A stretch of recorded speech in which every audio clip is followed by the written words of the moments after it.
Transition Dialogues podcast, where we take a deeper dive in the energy transition that's occurring here in the Middle East as well as globally. Let's say try to pull back or the layers of all these buzzwords that we're hearing and really try to get some knowledge and insights around this space for our stakeholders. I'm joined here today with three distinguished speakers. We have Robin Mills, who's the CEO of KMAR Energy, Ali Zerwali, who is the Director of Cooperation and International Development at Mawson, and Ahmed Badr, who is the Director of Project Facilitation and Support at IRENA. As tradition, how we like to kick off these podcasts, we typically first start with the news digest for the week, really see which headlines stood out. Robin, I'd like to kick off with you today. Which headlines from the digest did you think had the most impact or was the most significant that you saw? Well, look, I think there's a lot of interesting ones there, but the one I pick up on is the UAE's net zero target, because we've seen a lot of countries adopting net zero targets. The EU, China, the US at least is one of the official government policy, and other countries too. But for a major oil producer to announce a net zero target, that would be a significant move forward, and I think would be very interesting on a couple of angles. Firstly, would other major oil producers follow it? And secondly, just how would the UAE propose to get there? How would it deal with all the decarbonisation of the different parts of the economy? So I think that's a very striking one. Not actually announced yet, but I think at least hints coming out that there may be plans for such a target.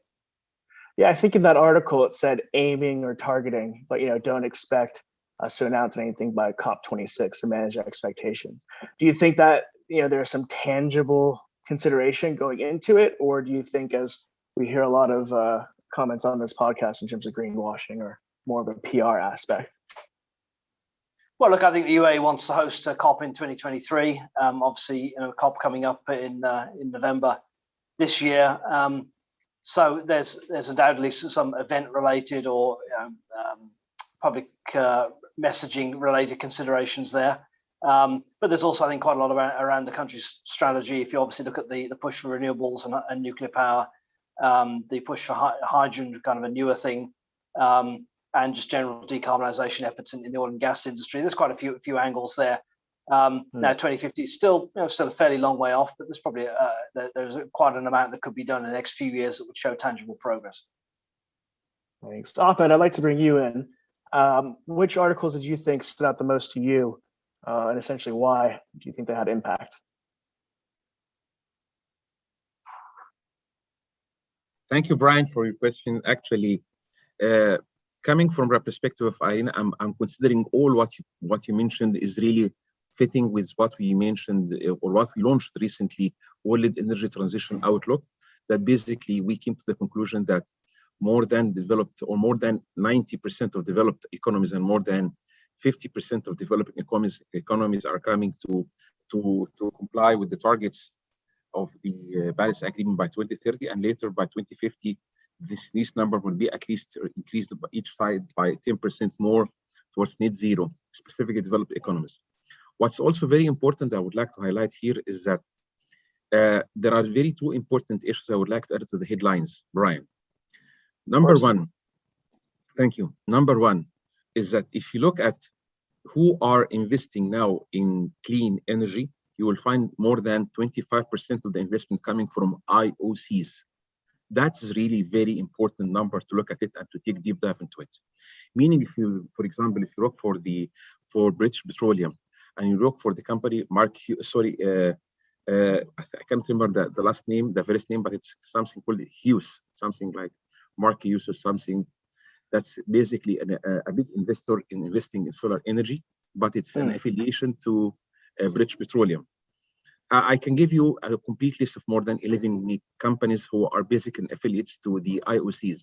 This means simply, in a very simple deep dive, not going deep inside, is that there is already a long strategic way ahead or framework or directions by IOCs to move into net zero clean energy projects on net zero economies, as they are basically the major player in that sense. But not only that, the challenge that we used to have in the past about storage and mobility, it's not it's now solved, not only with hydrogen, but also with the expansion of the CSP. And I believe Ali will talk about this, like their case in their big or mega power plant in Morocco.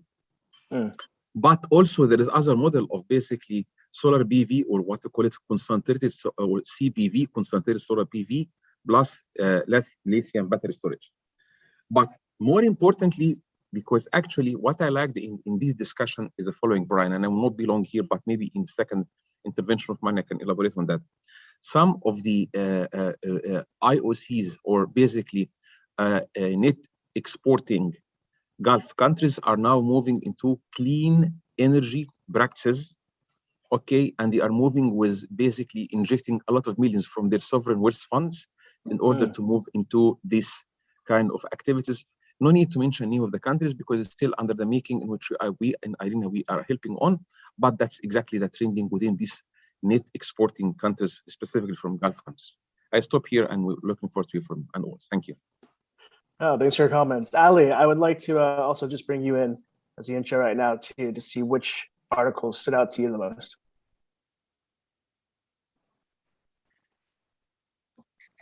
Thank you.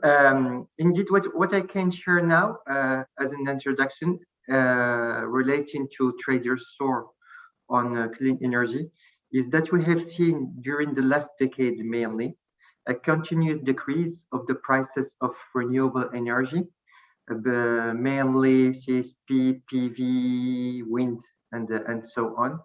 And what we see now in the context of the COVID-19 is that there is more a stabilization or a slight increase of this cost. And the explication is mainly that there is a pressure on raw materials, and then the prices of the spare parts and are quite increasing because of the cost also of the transport and the logistical chain. So we see that we have moved from a continuous decrease of the prices to a stabilization or a slight increase of the prices. But I think that this situation is a very ephemeral situation, and we will rapidly move again towards a new situation with a decrease of the prices. This helps a lot in terms of accelerating the energy transition, because even if we see many countries that are committed in accelerating their energy transition, we have to acknowledge that it depends also mainly on the prices of renewable energy comparing to the prices of other sources of energy. I think also that this move or this shift from oil and non-clean energy won't be as rapid as expected, because basically we can see that many industries like chemical industries, like industries for tar or for other industries will still need oil. So the objective is to see how we can decarbonate all the industries that are energivore in terms of consuming crude oil and other applications that are relating to crude oil. So I stop here as an introduction, and I look forward to more detailing other insights. Robin, I would just like to bring you in on that. Ali just mentioned decarbonization. Of course, we're seeing headlines for calls to decarbonize globally. There's progress being made in Europe and the US. Are you seeing that there's an urgency here in the MENA region to decarbonize, or do you think that there's still some countries that have to wake up to that concept in a sense? Yeah, I mean, look, Brian, I think it's extremely patchy in the MENA region, right? I mean, definitely there are some countries that are very aware of the imperative for decarbonization, how important it is and is going to be. Even for them, I think in terms of tangible steps and things that make a difference on the scale of the whole economy, it is a long road. And I mean, obviously you think of UAE and Morocco, I suppose, standing out as a couple of the particular leaders. Jordan as well has done well, but even for those countries, it's a long road. Then I think you have the countries that are still not really geared up to this and don't appreciate how important it is, and have done really very little in terms of low carbon technologies. And then you've got a third group, which is the countries that have other very pressing issues, political problems, security problems, and that are not able to really do much beyond just trying to survive for the next day. And if think about a country like Iraq in that, for example. Yes. So it is very patchy. I think some countries have done enough to show what is the way forward, and particularly in power generation, particularly in renewable energy, to some extent in energy efficiency, yes, and decarbonising, or at least reducing the carbon footprint of the national oil companies, making them more efficient and so on. But in terms of decarbonisation of industry and transport, electric vehicles or whatever, we are at a very, very early stage, really, throughout the whole MENA region. And so, when we look at the countries that are kind of struggling at the moment, Oman, for example, has some issues economically too.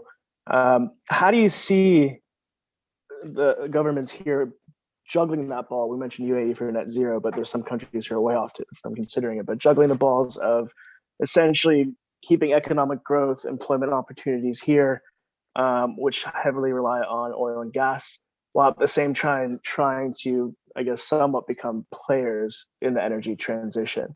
Is that viable? Is there an argument to be said that decarbonization may not be the priority for a lot of these areas? Yeah, look, I think you mentioned Oman. I think Oman is an interesting example. I actually think that they're doing quite well. There was a slow start, but I think Oman is now definitely gearing up a lot more renewable projects, and a lot of several major hydrogen projects announced in Oman. And the difference with Oman, as you say, they're quite short of financing, but the hydrogen projects they have are private sector led and through international investment. They're not primarily Omani government investment. That's a difference with the UAE or Saudi Arabia's hydrogen plans. So that's an interesting example there, where I think this whole decarbonisation narrative, it should not be decarbonisation versus jobs and economic growth. I mean, the two should go together, while recognising, the region is not going to throw away the oil and gas industry tomorrow either. The question is how to sustain the oil and gas industry in a new world, and how to make sure that it is as environmentally friendly as possible, cut down on things like flaring and methane leakage, improve energy efficiency, and develop new products like hydrogen and like ammonia derived from that, and non-emitting uses of oil and gas like petrochemicals that will go on even after the world reaches net zero. But at the same time, developing the new energy sources, both for domestic use, decarbonising the domestic economy, and potentially for export opportunities. But if you talk about domestic decarbonisation, the goal of decarbonisation is absolutely not in conflict with economic growth. I mean, quite the opposite. Renewables, solar and wind in the right places now in the MENA region, we know are by a long way the cheapest form of electricity available. They're far cheaper than oil for sure, and they're cheaper than gas throughout the region as well. So if you want to use the gas for other things, you want to export it, then replacing the domestic power sector with solar and wind makes absolutely makes a lot of sense. And I think the UAE rose up pretty early on, and now you're seeing most countries in the region. We mentioned Iraq earlier. Iraq has huge problems in power sector provision for its people, of course. And now Iraq is starting to announce major new solar projects. They have one with Total. They have one with Masdar. Now they've actually got to get these things moving, actually build them, but at least the intent is there now. And you don't have economic growth without electricity. And now they're seeing that renewables actually absolutely on a large scale is the best way to provide that. Often, I just want to bring you in again, just to shift a little bit more towards the financing aspect. What areas are you currently seeing where climate investment is needed the most in MENA in terms of maximizing impact and accelerating this transition?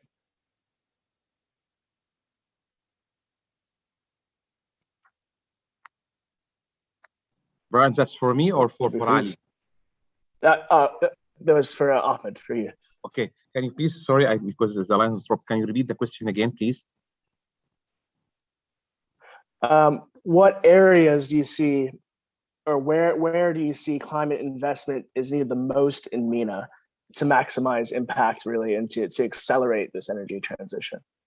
Well, it's a very variable question, because even in the interview, well, I fully agree with Robin when he mentioned about this example, but it's concentrated only about one part of MENA, which basically Gulf countries, which most of the countries are really net exporting countries, which the situation is totally different if you go for North Africa. And I believe Ali will add into this, but I can tell you that if you look at, to pick one of the headlines that you mentioned in your main slide, if you look, the countries, as exactly Robin mentioned, are looking for how can to improve their overall economy through net zero carbon related economic activities. And the example of Egypt, together to create this green hydrogen hub with Siemens, while the export of and the processing of gas is really growing, specifically in cooperation with Israel and other countries are really there.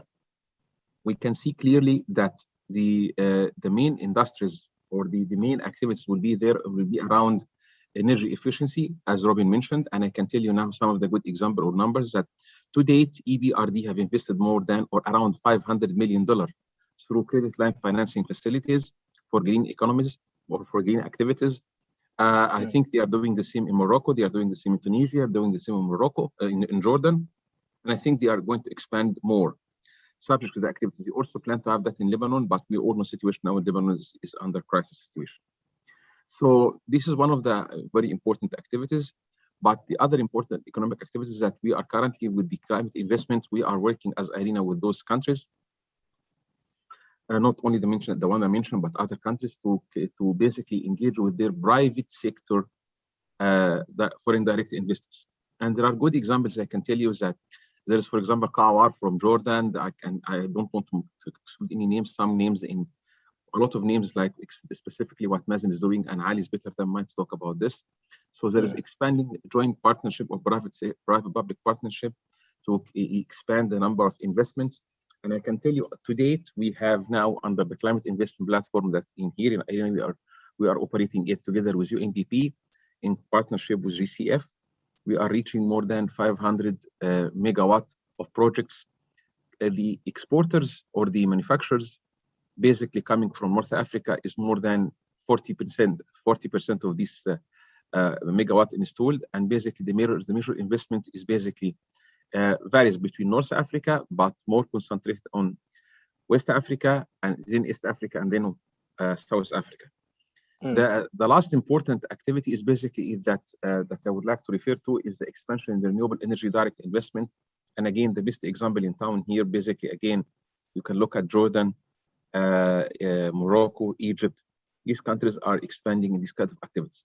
And overall, I have to tell you that the climate investments within these countries here in IRENA, and we can see a lot of expansion into this along what we call it NDCs, in which countries now in MENA region are more and more engaged with these targets. And we believe by reaching 2030, there will be a very strong percentage reaching the top for aligning with their NDCs, specifically around non-conditional investment, which now expanding more than conditional investment. I hope this will add to the contribution to the discussion. Thank you. Yeah, just taking a step back from a global perspective as well. I think I read a stat from the OECD which said that $6.9 trillion per year of investment in over 15 years are required in clean energy infrastructure to keep the global temperatures, to keep global temperature rise under 2 degrees Celsius.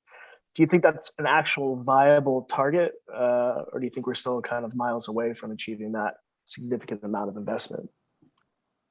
That's a good question. Look, it will be viable subject to 3 important caveats. I wouldn't call it condition, but there's 3 caveats. The investment from private sector should be tripled. That's really a massive number. We're talking about numbers in trillions, at least 2 trillion per year, not billion, wow. Trillion by T. So that's exactly number 1. Number 2, the more open market regulatory framework. And here that basically IRENA is working on its competitive advantage, and it's exactly my divisions that I'm working on that. Third, and more importantly, is more clear, and this is a new partnership that I believe that you will hear that a lot, Brian, when we discussed earlier before the going to, on air, that there will be a new partnership should happen. Here, I also wanted to hear from Robin and Ali together with you. There must be a new partnership between private sector and banks along the investment, including the part of policy dialogue. So there is a need for tripartite dialogue to be part of this partnership. Why is that? Because when you come from a banking perspective, when you come to money to invest and the fiduciary responsibilities that investors has, you need to keep in mind that the most true challenging part is the availability of bankable pipeline of projects. That is the most killing part. And second, how you de-risk the project all along of investment, not only at the start of due diligence. That's not the case. The most risky part of any investment is that after the due diligence is completed and the transaction is done and the investment have been paid in full. How do you ensure that? That is really the most risky part. So there must be a new partnership among international players like IRENA, okay, with the investors and banks to make sure that down the road of the project till complete of its concessional period is going to happen. This will put in a decade time what we call it a message of comfort for more investors between 2030 to 2050 to say that there is a system that basically investors will put more money in to reach net zero carbon economies. I hope I made myself clear. But this is a new developed partnership that needs to happen, and it has to be in a long term to make sure that down the road of investment, there is a complete sustainable de-risking business environment. Thank you. Ali, just to bring you in on partnerships, first part of that, just kind of overall in general too. Morocco really has great expertise in renewable energy, Masen, as well. How do you see yourselves playing a role in establishing partnerships? It may not be oil and gas producing, but with probably more traditional energy companies on sharing expertise, best practices, and more of those, let's say, countries here in the GCC or Middle East are more focused on fossil fuels at the moment. I think that Mazen has showed during the last decade and Morocco as a country a very great success in developing renewable energy. So, for example, there is the very well-known Nourouarzazate multi-technological solar complex, which is the biggest multi-technological solar complex in the world. And we have reached around 4 gigawatts of renewable energy in our electrical installed capacity, which is around 40%. So thanks to all this success and the achievements that have been shown during the last decades, now Morocco is looking forward and toward the next decade. First, to see how we can extend and further develop the share of renewable energy in our electrical mix. So we have defined a new target of 52% by 2030. But when we say 52% is the minimum that we need to achieve. And now we are talking, it's not about 60-65%. So we are studying how we can increase this objective and further overpass the 52%. That is relating to the electrical network. So how to increase the share of renewable energy in the electrical network. But there are other manners and options to increase the share of renewable energy in the global energy consumption. And we see now a new trend, which is the development of green hydrogen. And Morocco is very committed in that.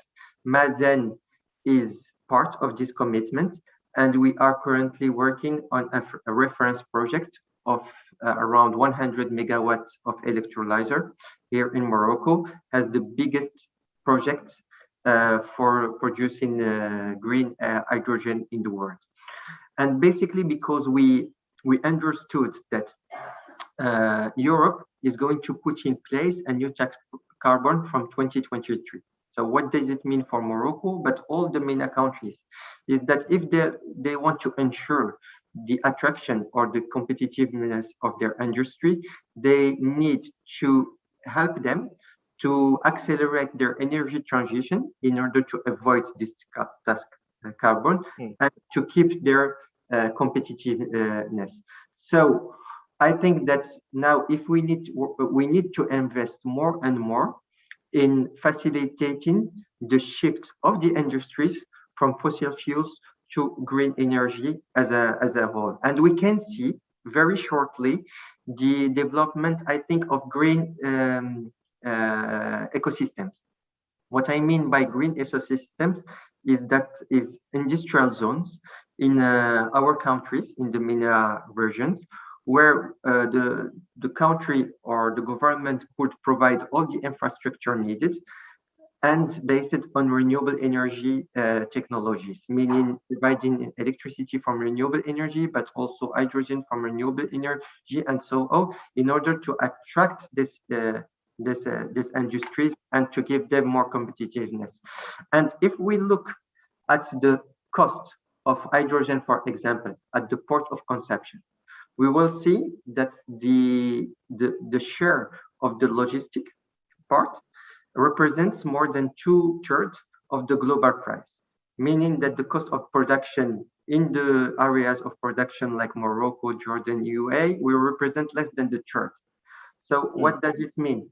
It means that if we want to avoid this cost of transportation of green hydrogen or green ammonia, we need maybe to attract industries that will use on-site this green hydrogen in their process of transformation and then export plastic, aluminium, glass, or all the finished products that uses green hydrogen in their process.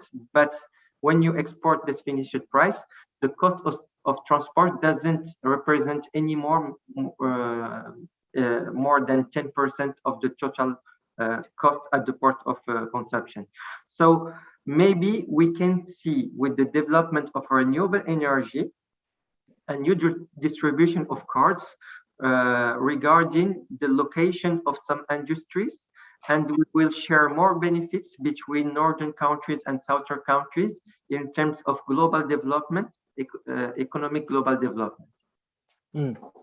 Thanks, Ali. I think surprisingly, this podcast is going pretty fast. We're getting closer to the end, but I'd like to pull up our survey question for the day and really get the panelists' feedback on this question. Apicorp estimates that MENA energy investments could exceed $805 billion by 2025, from which $250 billion will be in renewables. This is a strong start, or still not enough? And I think, judging by our conversation so far, we might know the answer. But Robin, I'd just like to bring you back in to kind of get your comments on that overall financial target. Ahmed said we need to triple that investment, trillions. Is that viable? Do you see that progress will be made in that space in the medium term? Yeah, I mean, look, if that's if I interpret the statistic right, so 250 billion, so over 5 years, about 50 billion a year across the MENA region. That is a lot, pretty clearly. If you're talking about a gigawatt scale solar farm costing something a bit less than $1 billion now, so very roughly orders of magnitude 50 odd gigawatts of solar per year, or the equivalent of wind, hydrogen, and other low carbon products and systems. That is a huge amount. They'll offer a project to the world's biggest single site solar projects in Abu Dhabi, 2 gigawatts, 1.1 billion. So you need getting on for 50 of those across the MENA region each year. So we've got to recognise that is a huge challenge, and that's not going to happen with the countries that have started so far. I mean, obviously UAE, Morocco, Jordan, Egypt, I suppose you could say Saudi Arabia, Oman, maybe. Those are the leaders today. But you're going to have to see the other countries playing a major role. You're going to have to see the other North African countries, like Algeria, a very large country with excellent solar resources, a very large land area. You have to see Iraq, another big populous country with energy shortages. Countries like this playing their role as well if you're going to get anywhere close to those targets. And of course, renewables, solar and wind, extremely important. but we also need to see a big step up in the other low carbon energy systems. We've talked a bit about hydrogen on this podcast. We heard about Morocco's plans. Hydrogen gets a lot of headlines, but carbon capture and storage also extremely important, and one that fits very well with the oil and gas producing countries in the region. And again, some progress there, but there needs to be a lot more. Well, Irene, let's just pull up the survey results. 50-50, strong start, still not enough. Ahmed, what are your thoughts on the survey question? If you want to share kind of your opinions on that and which way you voted. Well, thank you very much. I like the answer of Robin, but actually it's all depending with which frame of reference we are referring to. Are we taking that number as an absolute number, or is that basically we're referring that to basically the overall economy and performance and what needed to be done to reach net zero economy by 2050? And reaching also, more importantly and more nearer, is the Paris Agreement targets. So in that sense, I would say it's not enough. Yes, it's a good step. It's a really good step. And I would say that my answer to your very relevant survey questions, that I would say it's a good start, but not enough. There is no more to be done. And if you compare that with more tangible part, is basically the NDC's targets, regardless it's a conditional or non-conditional. And in that sense, I think there is a lot to be done yet. Thank you. Do you think with COP26 coming up that it's going to incentivize more investments in clean energy? Do you think that'll be a spark? Yeah, I can tell you that I don't want to reveal any of the information that we as Irene, we are partnering into that. Yes, I can tell you that. And actually what needs to be done here basically is that we all know the current of Arab Spring activities that, or several tragic events happening in some of the MENA countries, which we hope will be recovered soon. And this adds more challenging on that part. But what's more important, and also the COVID-19 that also impacted all economies. But we believe there is more to be done, because we believe that building back better after COVID-19 pandemic effects, it needs to be working through clean energy, given the very special, unique feature of it, which about decentralized renewable energy solutions, that basically the key part of any clean energy and decarbonization effort that countries in the MENA region will be doing. One final point here I would like to highlight, that there will be a splash and there will be some good news for expediting the investment. Yes, and I can tell you several partnerships will be coming on, given the fact also that COP27, before reaching COP28, will be in Africa. Most probably it will be in Egypt, and in that sense I can say that there will be more of partnerships that will start to spark in COP26, but will be more bold during COP27 in the year to come. Thank you. Thanks. Ali, I'd like to leave kind of the last comment with you as we have to wrap up, but essentially wanted to get a sense of what you think should be an urgent priority as we look to the year ahead. As we're coming out of COVID-19, kind of hopefully things die down a little bit, but into the 2022 and so forth. Urgent priority for the renewable energy space in the region, and what your expectations would be. I think if we want to push to accelerate this energy transition, we need more cooperation in the MENA region. And if you take into account, for example, or for instance, only the renewable energy in electricity network, you can't push ahead the share of renewable energy in our electrical system without developing cooperation between the countries and trading electricity from renewable energy, because it's a way to increase its share, because we consider that exporting and importing renewable energy is kind of alternative of storing renewable energy.